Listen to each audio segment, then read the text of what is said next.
తరగతి సిబ్బందికి 4th class ఎంప్లాయీస్కి 8,000 9,000 జీతాలు, 18,000 రికార్డెడ్గా ఉంటుంది, కాంట్రాక్ట్లో ఉంటాయి. అవన్నీ ఒక కాంట్రాక్టర్ ఇస్తాడని చెప్పేసి అని చెబుతారు. కానీ దాంట్లోనే కాంట్రాక్టర్ వాటాలు, వాళ్ళ సూపర్వైజర్ వాటాలు ఇవన్నీ పోంగా మరి వాళ్ళకి మిగిలేదండి. అందుకని నేను చెప్పేసాను ఇక్కడ మేమేమంటున్నామంటే ప్రభుత్వ ఆసుపత్రుల్లో పనిచేసే సిబ్బందికి కూడా చాలా తక్కువ వేతనాలు ఇస్తున్నారు. డాక్టర్లు కూడా చాలా తక్కువే కార్పొరేట్ హాస్పిటల్ పోల్చుకుంటున్నప్పుడు.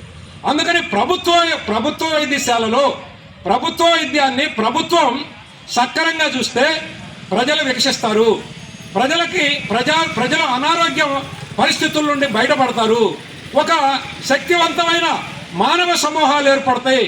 ఈ మానవ సమూహాలని ప్రధానంగా తీర్చిదిద్దవలసింది ఈ ప్రాంత శాసనసభ్యుల వారు, ఈ ప్రాంత ఎంపీ గారు, లేకపోతే రాష్ట్రంలో ఉన్నటువంటి ముఖ్యమంత్రి గారు, ప్రభుత్వ ప్రతినిధులు, ప్రభుత్వ అధికారులు, అదేవిధంగా ఈ దేశంలో ఉన్నటువంటి పార్లమెంటు, ప్రధానమంత్రి, వాళ్ళ ప్రతినిధులు, వీళ్ళందరూ మొత్తం కూడా శ్రమ సమూహాల యొక్క స్థితిగతులను గుర్తించాలి.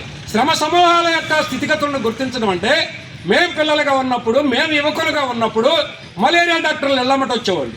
మలేరియా డాక్టర్లు ఎవరింట్లో ఎవరికన్నా జ్వరాలు ఉన్నాయా అని చెప్పేసి అడిగేవాళ్ళు, అడిగి రాసేవాళ్ళు. రాజ్యాంగ భద్రత కావాలి ప్రభుత్వ ఆసుపత్రికి. ఇది ఒక పెద్ద ఉద్యమంగా రావాలి.